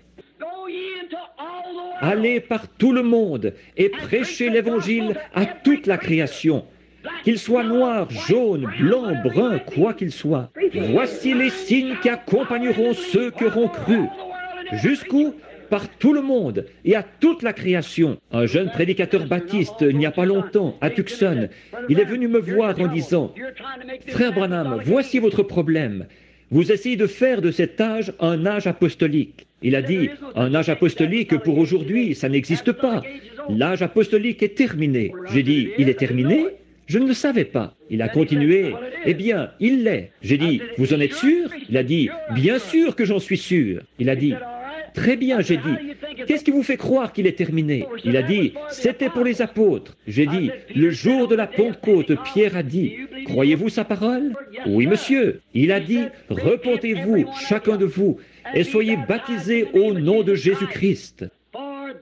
Car cette promesse est pour vous, pour vos enfants, pour les enfants de vos enfants, et pour ceux qui sont au loin, en aussi grand nombre que le Seigneur notre Dieu les appellera. Cette même promesse, nous devons revenir à elle. Le docteur Simon-Pierre a rédigé une ordonnance. La Bible dit, n'y a-t-il point de baume en Galade? N'y a-t-il point de médecin? Eh bien, vous savez, si vous prenez l'ordonnance d'un médecin, quand il découvre une maladie dans votre corps et qu'il rédige cette ordonnance, vous faites mieux de la faire exécuter, de trouver un vrai pharmacien qui va l'exécuter telle qu'elle est rédigée. En effet, il doit mettre telle quantité de poison et telle quantité d'antidote, la quantité que votre système peut supporter. Vous voyez, elle a déjà été éprouvée, elle a fait ses preuves, et vous devez prendre cette ordonnance-là. Sinon, si vous laissez un charlatan modifier ça, quelqu'un qui ne sait pas comment doser ce médicament-là correctement, il va vous tuer. Et si c'est trop faible, ce qu'il met dedans, ça ne vous fera aucun bien. Voilà le problème chez beaucoup d'entre vous, les médecins. Vous modifiez l'ordonnance. Pierre a dit, je vais vous donner une ordonnance perpétuelle, pour vous, pour vos enfants, et pour ceux qui sont au loin, en aussi grand nombre que le Seigneur notre Dieu les appellera. Non pas, venez adhérer, mais repentez-vous, chacun de vous, et soyez baptisés au nom de Jésus-Christ pour la rémission de vos péchés, et vous recevrez les résultats. Amen, le Saint-Esprit, car la promesse, cette ordonnance, est pour vous et pour vos enfants. Maintenant, certains d'entre vous, les charlatans, cessez de rédiger ces ordonnances falsifiées. Voyez, vous tuez vos fidèles. Oui, c'est pour cette raison qu'ils n'arrivent pas à recevoir le vrai. Oui, vous savez, cette même ordonnance, la façon dont le médecin s'y prend pour trouver son médicament, ils se servent toujours et les savants essayent de trouver quelque chose. Ensuite, ils vont l'administrer à un Kobe pour voir si ça va le tuer ou pas. Et puis, vous savez, le médicament, il y a un risque à courir. Vous pourriez retrouver la santé, mais ça pourrait aussi vous tuer, voyez-vous, parce que tout le monde n'est pas comme un Kobe, peut-être. Mais cette ordonnance-ci, ce qu'il y a, c'est qu'elle convient à tous. Et puis, tout médecin vraiment compétent qui a beaucoup de foi dans son médicament, il ne demandera pas à quelqu'un d'autre. Certains d'entre eux sont tellement dégonflés, ils vont l'administrer à un prisonnier condamné à perpétuité et le relâcher s'il y survit, lui faire prendre l'ordonnance. Mais dans ce cas-ci, nous avons eu un vrai médecin.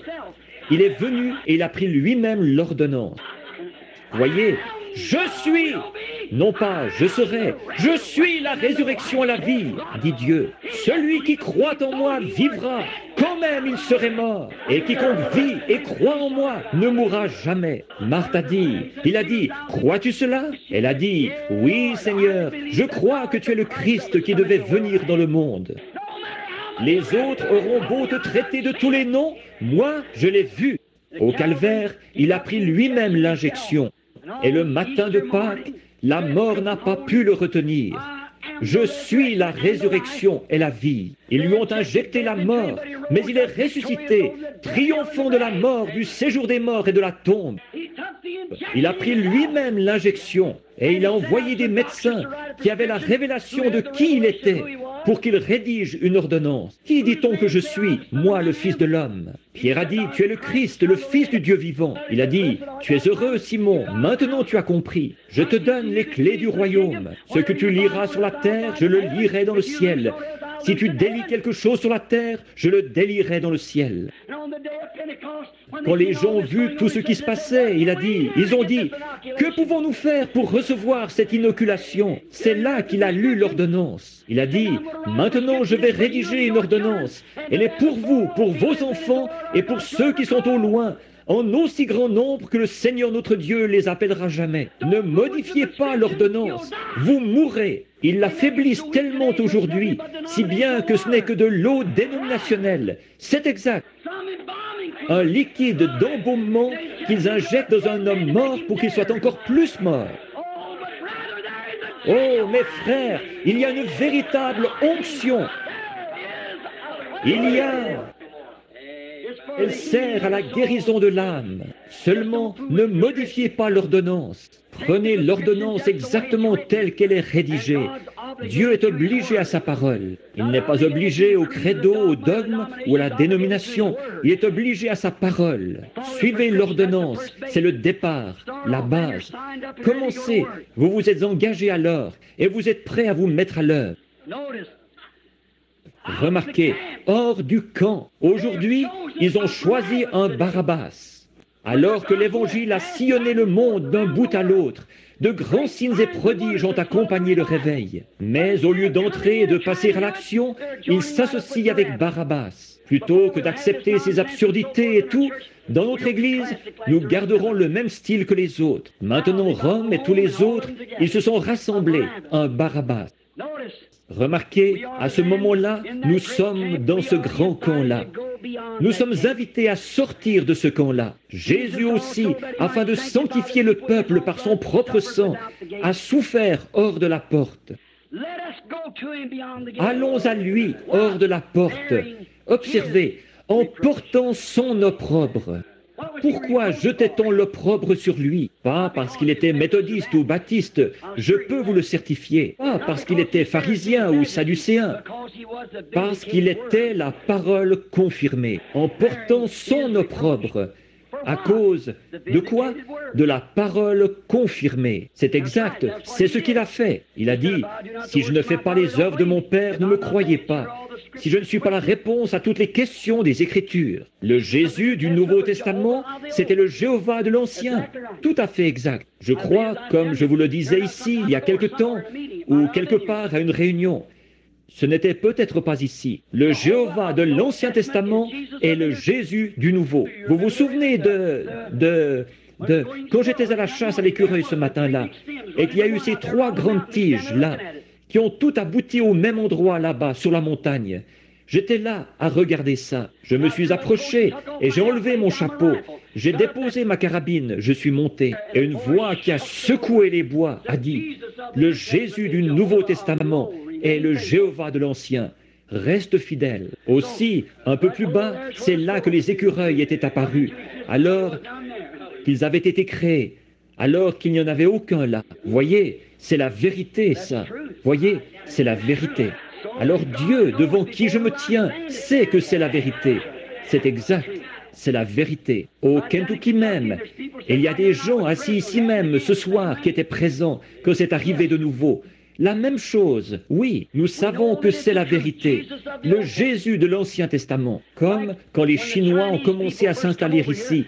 Ils ne savaient ni lire ni écrire notre langue, mais c'étaient de très bons blanchisseurs. Alors on allait à la blanchisserie chinoise. Ils se procuraient simplement des petites étiquettes toutes blanches. Ils ne pouvaient pas lire quoi que ce soit. Et ils savaient que s'il écrivait quelque chose, vous ne pourriez pas le lire. Alors, quand vous vous présentiez là, ils prenaient simplement ce petit bout de papier blanc, quelque chose un peu comme ceci, disons, ici, et le déchirait d'une certaine manière, comme ça. Bon, il vous remettait un bout de papier et il gardait l'autre bout de papier. Ensuite, quand vous retourniez chercher votre linge, il disait « Montrez-moi votre bout de papier ». Il les prenait, s'ils correspondaient, ça y était. Vos vêtements sales, vous les repreniez nettoyés. Et Jésus a correspondu à chaque prophétie, chaque facette du Jéhovah de l'Ancien Testament, c'est le Jésus du Nouveau. Il a correspondu en tout point. Permettez-moi de dire ceci, avec la crainte de Dieu et avec respect, mais avec amour, mais avec sincérité, en sachant à quoi m'en tenir. Le message de cette heure a correspondu en tout point à ce que la Bible avait annoncé pour cette heure. Maintenant, si vous avez des vêtements sales, apportez-les. Oui, avez-vous été lavé dans le sang de l'agneau? Remarquez, en portant son opprobre, parce qu'il était la parole confirmée. C'était comme ça à l'époque, c'est pareil maintenant. Il est le même hier, aujourd'hui et pour toujours. Hébreux 13, 12 et 13. Nous voyons Hébreux 8, 13, 8 aussi. En portant sa honte de l'Évangile, en portant son nom, il a dit « Je suis venu au nom de mon Père ». Le nom du Père, qu'est-ce que c'est? Il est venu au nom de son Père. Il a dit « Je suis venu au nom de mon Père et vous ne m'avez pas reçu ». Eh bien, le nom du Père, qu'est-ce que c'est? Vous devriez le savoir, je pense. Voyez, en portant l'opprobre de la parole. Elle était toujours emportée hors de leur camp. Ils la mettaient à la porte. On rira et on se moquera de vous. Et aujourd'hui, alors que, quand j'ai commencé à parcourir le pays, je ne parle pas de moi, je vous en prie, n'allez pas penser que c'est quelque chose de personnel. Mais mon temps est écoulé et j'ai une dizaine de pages ici. Vous pouvez voir ce qu'il reste ici, voyez? Voyez? Bon, de mes notes. Mais écoutez, au début, en commençant, avez-vous remarqué Jésus au début, quand il a commencé? Oh, le jeune rabbin! Oh, il était un homme formidable! Venez chez nous, venez nous prêcher! Mais un jour, il s'est assis devant eux et il a dit, si vous ne mangez la chair du Fils de l'homme et si vous ne buvez son sang, vous n'avez point la vie en vous-même. Qu'est-ce que vous pensez que les docteurs et les intellectuels de la foule se sont dit? Cet homme est un vampire. Voyez, il veut qu'on boive du sang humain. C'est trop pour nous, ça. Éloignez-vous de lui. Les sacrificateurs disaient qu'il était fou. Je le crois. Et la Bible dit qu'ils sont partis. Il avait aussi avec lui 70 prédicateurs qui avaient été ordonnés. Il a dit, je ne peux pas les garder avec moi. Alors, il a tourné les yeux vers eux, il a dit, que direz-vous quand vous verrez le Fils de l'homme monter au ciel, d'où il est venu? Or, il n'a jamais expliqué ces choses-là. Il les a simplement laissées telles quelles. Voyez, ils ont dit, Fils de l'homme? Quoi? Nous mangeons avec cet homme. Nous pêchons avec lui. Nous nous étendons sur le rivage avec lui. Nous avons vu le berceau dans lequel il a été bercé. Nous connaissons sa mère. Nous connaissons son frère. Qui peut recevoir une chose comme celle-là? Et la Bible dit, il n'allait plus avec lui. Ensuite, il s'est tourné vers Pierre et les autres. Il a dit, j'en ai choisi 12. Vous 12, des milliers qu'il avait, il en est maintenant à 12. Il a dit, j'en ai choisi 12, et l'un de vous est le diable. Je le savais dès le commencement. Il a dit, maintenant, voulez-vous aller avec eux? Il n'avait pas à dorloter et à chouchouter, et je te prendrai comme diacre si tu acceptes d'adhérer à mon église. Voyez, ce n'était pas son intérêt personnel qu'il cherchait. Il ne l'a même jamais expliqué. Les disciples non plus, ils ne pouvaient pas l'expliquer. Mais si vous vous souvenez, il venait de leur dire, « Je vous connaissais avant la fondation du monde. Je vous ai destiné à recevoir la joie avec moi. » Voyez, voilà ce que c'était avant la fondation du monde. Prédestiné. Ces apôtres se sont tenus là, tout à fait inflexibles. Ils ne pouvaient pas expliquer comment ils allaient faire pour manger sa chair et boire son sang. Ils ne pouvaient pas comprendre comment il était descendu alors qu'il avait été là avec eux tout le temps. Ils ne pouvaient pas l'expliquer. Les gens ne pouvaient pas l'expliquer. Personne ne pouvait l'expliquer. Mais Pierre a prononcé ces paroles mémorables. Ce n'est pas étonnant qu'il lui ait donné les clés. Il a dit, « Seigneur, à qui irions-nous? Nous sommes convaincus. Nous savons que tu es, toi et toi seul, la confirmation de la parole promise pour aujourd'hui. Nous savons que toi seul, tu as la parole de la vie. Nous ne pouvons pas expliquer ces choses, mais nous les croyons quand même. La petite Marthe a dit, « Mon frère est mort. Il est étendu dans la tombe. Il se décompose. Il sent. Seigneur, si tu avais été ici, mon frère ne serait pas mort. Mais même maintenant, tout ce que tu demanderas à Dieu, Dieu te l'accordera. » Oh là là, il a dit, « Je suis la résurrection et la vie. Celui qui croit en moi vivra, quand même il serait mort. Quiconque vit et croit en moi ne mourra jamais. » Crois-tu cela? Elle a dit, « Oui, Seigneur. Je ne peux pas l'expliquer, mais je le crois. Je crois que tu es le Christ qui devait venir dans le monde. Je crois par l'écriture qui a été consignée que tu en remplis les conditions requises. » Il a dit, « Où l'avez-vous enseveli? » Oh là là, il va se passer quelque chose. C'est immanquable. Toutes les roues se rejoignent au bon moment. Voyez, il s'est rendu jusqu'à la tombe. La Bible dit, son aspect n'avait rien pour nous plaire. Probablement un petit homme aux épaules tombantes. Il s'est tenu là avec ses petites épaules qui s'affaissaient, fatigué et épuisé par cette marche. Il a dit, « Lazare, sors !» Et un homme qui était mort depuis 4 jours s'est levé sur ses pieds. Une femme de la science chrétienne. Excusez-moi si je vous blesse, ce n'est pas volontaire. Une femme de la science chrétienne qui venait à cette église ici, est venue me voir dehors un jour. Elle a dit, « Monsieur Branham, elle a dit, j'aime votre façon de prêcher, mais il y a une chose sur quoi vous mettez trop l'accent. » J'ai dit, « Quoi ?» Elle a dit, « Vous faites trop de cas de Jésus. » J'ai dit, « J'espère que c'est tout ce que lui, il a à me reprocher. » Voyez, voyez. Elle a dit, « Vous le rendez divin. » Voyez-vous, eux, ils ne croient pas qu'il était divin.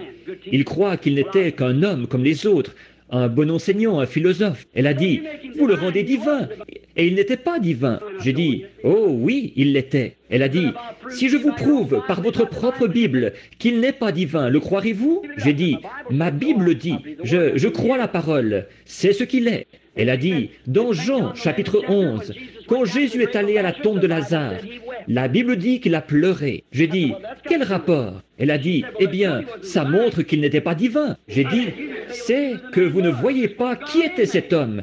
Il était à la fois Dieu et homme. En tant qu'homme, il a pleuré, quand il a pleuré à cause de leur chagrin. Mais quand il s'est redressé et qu'il a dit, Lazare, sors! Et qu'un homme qui était mort depuis 4 jours s'est levé sur ses pieds, c'était plus qu'un homme. Oui, monsieur, oh oui, comme je l'exprime souvent, quand il est descendu de la montagne ce soir-là, il avait faim, il était un homme. Le lendemain matin, il avait faim, il était un homme. Mais quand il a pris 2 petits pains et 5 poissons, et qu'il a nourri 5000 personnes, qu'on a rempli 7 paniers, c'était plus qu'un homme. Oui, monsieur. Il était un homme sur la croix quand il s'est écrié « Mon Dieu, m'as-tu abandonné ?» Quand il s'est écrié « Donnez-moi à boire » et qu'ils lui ont donné du vinaigre avec du fiel. Il était un homme, il pleurait. Mais le matin de Pâques, quand il a rompu tous les sceaux de la mort, du séjour des morts et de la tombe, et qu'il est ressuscité, il était plus qu'un homme. Il était un homme ce soir-là, quand il était couché à l'arrière du petit bateau, qu'il était là avec ses disciples, et que 10 000 démons de la mer avaient juré de le noyer. Oui, là, dans une espèce de petit bateau, comme un bouchon de liège, là, comme ça. Il était tellement fatigué que ça ne l'a même pas réveillé. Il était un homme quand il dormait. Et quand il a posé le pied sur le bastingage du bateau, qu'il a levé les yeux et qu'il a dit « Silence, tais-toi » et que les vents et les vagues lui ont obéi. C'était plus qu'un homme. C'était Dieu. Ce n'est pas étonnant que le poète ait dit « Par sa vie, il m'a aimé. Par sa mort, il m'a sauvé. Par son ensevelissement, il a emporté mes péchés au loin. Par sa résurrection, il a justifié gratuitement pour toujours. Un jour, il reviendra. Ô jour glorieux. Oui, monsieur, sortez du camp. Peu m'importe le prix à payer. Je porterai cette croix consacrée jusqu'à ce que la mort me libère. Alors j'irai dans l'enlèvement pour porter une couronne. Pour conclure, je dirai ceci. Il y a quelque temps, je lisais une histoire au sujet d'un juge. C'était un homme juste, un brave homme. Il était aimé. Et il y avait un groupe de gens dans la ville qui croyaient qu'ils pourraient se permettre n'importe quoi. Alors, ils étaient dans l'abondance. Alors, ils ont ouvert une maison malfamée, tenu un débit de boissons, des boissons et tout ce qu'il y a dans le genre. C'était illégal. Ils se sont fait prendre par la loi, la police judiciaire. et ils ont été traduits en justice. Et quand tous les gens de la ville, de la petite ville, se sont rassemblés là-bas, ils savaient que cet homme avait fait beaucoup de choses dans la région. Cet homme qui avait tenu cet établissement malfamé. Et le jury a reconnu cet homme coupable, parce qu'il avait été pris sur le fait. Et donc, le juge l'a reconnu coupable et l'a condamné à tant d'années de prison, sans mise en liberté sous caution, sans droit d'appel ni rien. Il y a envoyé, parce que c'est ce qui était écrit dans le droit. À l'extérieur du palais de justice, les gens se sont précipités vers lui en disant « Sais-tu quoi ? Toutes les personnes de cette ville vont te haïr. » Ils ont dit « Ils te haïssent d'avoir pris cette décision-là au sujet de cet homme. » C'étaient tous des joueurs eux-mêmes. Ils ont dit « Nous allons tous te haïr. Nous ne t'élirons plus jamais. Jamais plus un seul d'entre nous ne votera pour toi. » Il le huait alors qu'il descendait dans la rue. Il s'est arrêté un petit instant. Il a dit « Laissez-moi dire un mot. » Il a dit « J'ai fait exactement ce que mon devoir me commandait. » Cet homme était coupable, qui qu'il soit. Il fallait que je prononce une sentence contre lui, selon la loi que j'ai juré de faire observer. Il a dit « Tu es haï dans cette ville. » Il a dit « Mais je suis beaucoup aimé chez nous par les miens. » Nous pourrions penser la même chose, si vous me permettez l'expression. J'ai défendu ce pourquoi j'ai été sauvé. Faire observer la parole de Dieu. Je sais que les dénominations me haïssent à cause des choses que je dis, mais je suis beaucoup aimé dans sa maison, parmi son peuple. Prions. Seigneur Jésus, il se peut que nous soyons haïs du monde, mais nous sommes aimés du Père. Aide-nous, Dieu bien-aimé. Aide ces gens, afin que chacun d'eux, Seigneur, que tes bénédictions reposent sur eux. Que nous sortions du camp maintenant, que nous sortions de notre propre façon de penser, que nous agissions en fonction de la pensée de Dieu. La Bible dit ceci, que la pensée qui était en Christ soit en vous. Alors, pensons ces pensées à lui, et non selon notre propre façon de penser, parce que la plupart du temps nous sommes dans l'erreur. Alors, pour être sûr que ce soit sa pensée qui repose en nous, et sa pensée, c'était de faire la volonté du Père, et la volonté du Père, c'est sa parole promise. Sortons du camp ce soir, Seigneur, et allons trouver Jésus. Nous ne le trouverons jamais en adhérant à l'Église. Nous ne le trouverons jamais en serrant la main à un certain prédicateur ou en signant un credo ou une promesse que nous faisons d'aller à l'école du dimanche tant de jours dans l'année et tout. Nous le trouverons uniquement dans la parole, parce qu'il est la parole. Et comme nous voyons la promesse de ce jour-ci, qu'il serait hors du camp, expulsé de nouveau. Maintenant, sortons du camp, prêts à porter son opprobre. Haï de ce monde, mais aimé de celui qui nous a invités à venir dans le camp. Accorde-le, Seigneur. S'il y en a ici qui ne le connaissent pas et qui ne sont jamais sortis du camp de la filiation à une certaine église, pourtant vous faites profession d'être chrétien, mais quand vous dites « ces choses, je crois qu'elles sont pour une autre époque », cela montre que ce ne peut pas être le Saint-Esprit. Comment un homme qui est rempli du Saint-Esprit pourrait-il jamais se faire baptiser en utilisant le nom de Père, Fils, Saint-Esprit? Alors que Paul, le grand apôtre, a dit « Si un ange descend du ciel », vous l'avez peut-être fait à un moment donné, par ignorance. Ces gens-là l'avaient fait par ignorance, dans Acte 19. Mais il a dit « Un ange qui prêche quoi que ce soit d'autre, qu'il soit anathème. » Comment pouvez-vous accepter un credo ou un isme, telle ou telle chose, alors que la Bible dit « La promesse est pour vous ». Cette même chose-là, le vrai baptême du Saint-Esprit.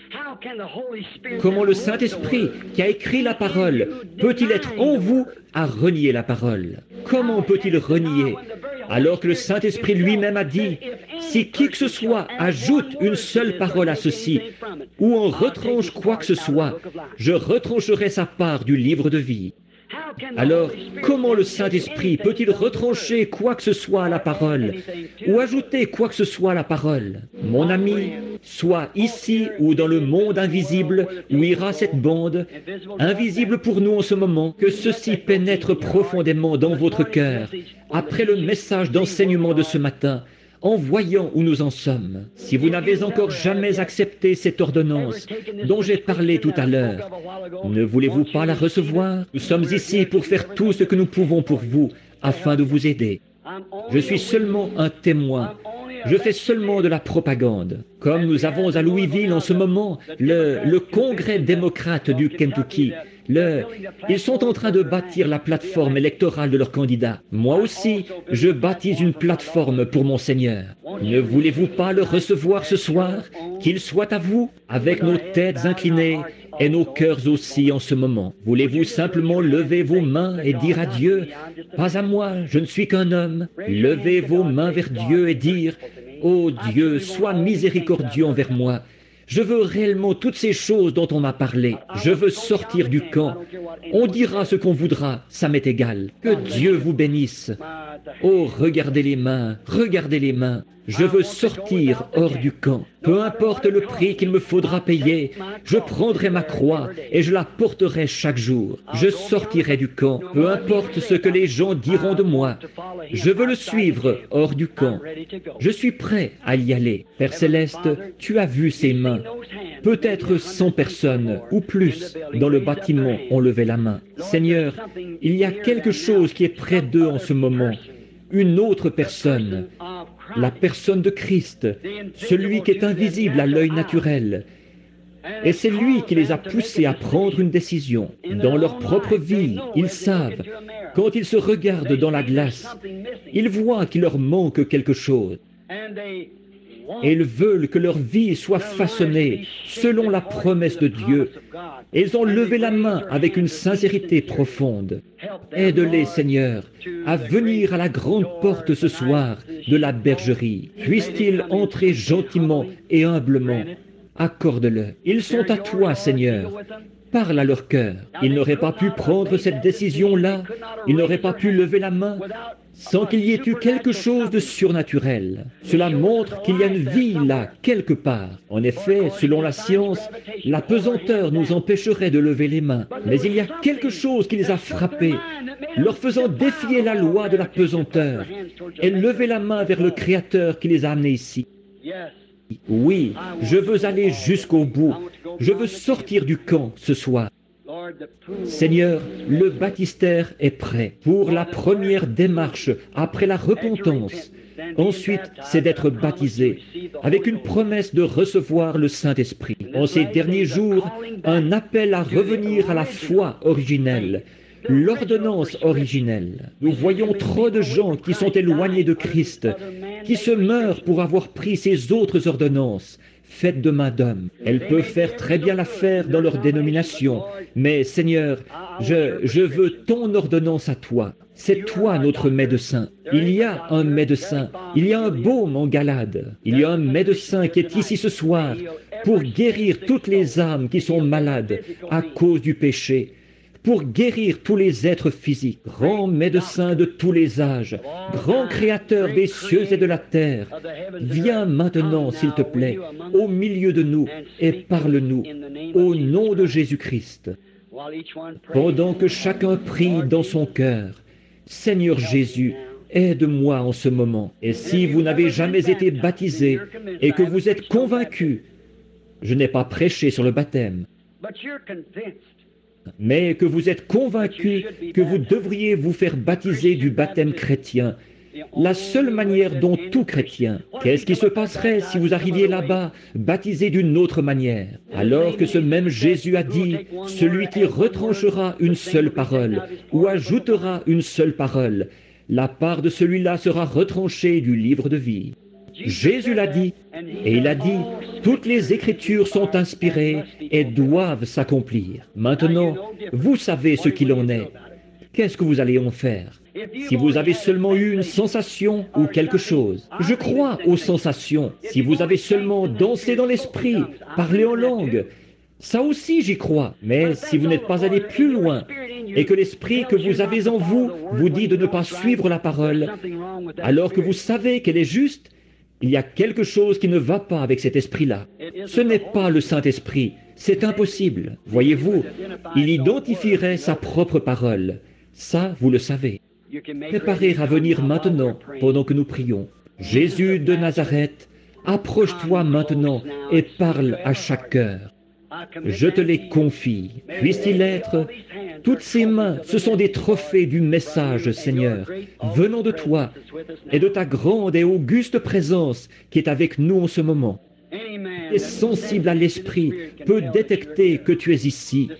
Cette impressionnante atmosphère sacrée, accorde-le, Seigneur, à l'instant, au nom de Jésus-Christ. Avec nos têtes inclinées, s'il y a des hommes ici qui voudraient se faire baptiser au nom de Jésus-Christ, qui veulent se repentir, qui veulent rechercher le baptême de l'Esprit, il y a une pièce disponible à ma gauche. Pour les femmes, c'est à droite. Il y aura quelqu'un là pour vous donner des directives. Il y a des vêtements de baptême prêts, tout. Maintenant, pendant que nous gardons la tête inclinée en chantant,